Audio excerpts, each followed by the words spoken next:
Details చూద్దాం. New Zealand తో one day series కు శుభ్మన్ గిల్ ను భారత జట్టు కెప్టెన్ గా వ్యవహరిస్తాడు అని బీసీసీఐ ప్రకటించింది.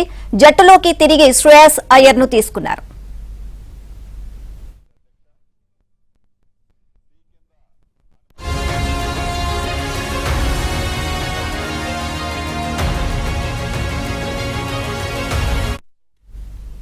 న్యూజిలాండ్ తో వన్డే సిరీస్ కు శుభ్మన్ గిల్ ను భారత జట్టు కెప్టెన్ గా వ్యవహరిస్తారు అని బీసీసీఐ ప్రకటించింది. జట్టులోకి తిరిగి శ్రేయస్ అయ్యర్ ను తీసుకున్నారు.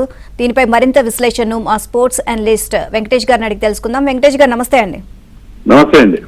సో ఇప్పుడు బీసీసీఐ తీసుకున్న నిర్ణయం ఎంతవరకు కరెక్ట్ అంటారు? శుభ్మన్ గిల్ ను భారత జట్టు కెప్టెన్ గా వ్యవహరిస్తారు అని చెప్పేసి ప్రకటించింది కదా, సో దీనికి సంబంధించి మీ అభిప్రాయం ఏంటండి? శుభ్మన్ గిల్ అంటే అతను ఇంజరీ కారణంగా టీం కి దూరంగా ఉన్నాడు. ఇప్పుడైతే అతను మళ్ళీ ఫిట్ అయ్యాడు. అతన్ని కెప్టెన్ చేయడంలో అలాంటి ఆశ్చర్యం కూడా లేదు. అయితే ఇంతవరకు మ్యాచ్ ఏం ఆడలేదు అతను. యాక్చువల్లీ ఈ రోజు మ్యాచ్ ఆడాలి, కానీ అతనికి ఫుడ్ పాయిజనింగ్ వల్ల మ్యాచ్ ఆడలేదు. బట్ హీస్ ఫిట్ అని డిక్లేర్ చేశారు కాబట్టి అతను టీంలోకి రావడం చాలా చాలా కరెక్ట్. దాంట్లో మనకి ఎలాంటి భేదాభిప్రాయాలు ఉండాల్సిన అవసరం లేదు. అలాగే శ్రేయస్ అయ్యర్ కూడా ఇటీవల ఇంజరీ, ఒక వీక్ ఇంజరీ వల్ల అతను దూరం అయ్యాడు.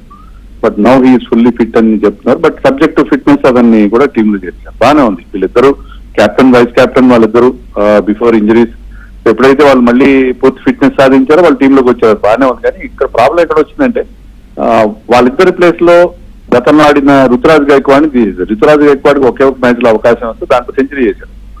సెంచరీ చేసిన ప్లేయర్ ని పక్కన పెట్టారు. అలాగే ధ్రువ్ జురెల్ కూడా జట్టు నుంచి తీసేశారు. ధ్రువ్ జురెల్ విజయ్ హజారే డొమెస్టిక్ టోర్నమెంట్, ఇప్పుడు వన్డే టోర్నమెంట్ జరుగుతుంది, దాంట్లో ఎక్స్ట్రాడినరీగా పర్ఫార్మ్ చేస్తున్నాడు. ఒక సెంచరీ అయితే అతను 160 ఎంతో చేశాడు విత్ 150 స్ట్రైక్ రేట్. చాలా మంచి ఫామ్ లో ఉన్నాడు, రెడ్ హాట్ ఫామ్ లో ఉన్నాడు. సో అలాంటి ప్లేయర్ ని తీసేయడం అంటే డొమెస్టిక్ క్రికెట్ మేము చాలా విలువేస్తున్నాం అని చెప్తూ ఒకవైపు నుంచి ఎవరైతే డొమెస్టిక్ బాగా పర్ఫార్మ్ చేస్తారో, ఇండియాకి పర్ఫార్మ్ చేశారో వాళ్ళని తప్పించడం. మీ టీంలో 15 మంది ఉండాలి, 17 మంది కూడా ఉండొచ్చు. వాళ్ళని తప్పించడం అంటే మనకు అర్థం కాదు. వేరే వాళ్ళని ఎవరైనా తప్పించుంటే నితీష్ కుమార్ టీంలో ఉన్నాడు. అతను ఎలవెల్లో బ్రేక్ అయ్యే అవకాశాలు చాలా తక్కువ. అతను చెప్పుకోదగ్గ ఫామ్ లో లేడు. అలాంటి వాళ్ళని తొలగించడం బాగుంది. బట్ వాళ్ళిద్దరు మంచి ఫామ్ లో ఉన్నప్పుడు వాళ్ళని తొలగించడం కొంచెం మనకి ఇబ్బందికరంగా ఉంది. అదర్వైజ్ ఐ థింక్ టీం విషయంలో బాగుంది. అలాగే మహమ్మద్ షమీ లాంటి ఒక ప్లేయర్ బాగా పర్ఫార్మ్ చేస్తున్నాడు. అతను కూడా పక్కన పెట్టడం విషయంలో ఖచ్చితంగా సోషల్ మీడియాలో కూడా ఖచ్చితంగా చర్చ జరిగే అవకాశం. అండ్ శుభ్మన్ ట్రాక్ రికార్డ్ ఏ విధంగా ఉందండి? శుభ్మన్ గిల్ కి యాక్చువల్ గా శుభ్మన్ గిల్ విషయంలో మనకి T20లో ఎవరికైనా అభ్యంతరాలు ఉంటాయి, కానీ అతను వన్డేలో చాలా మంచి అతనికి యావరేజ్ కానీ అతను ఆడిన తీరు, వన్డే అండ్ టెస్ట్ లో అతని రికార్డు చాలా చాలా బాగుంది. Is one of our top run getters.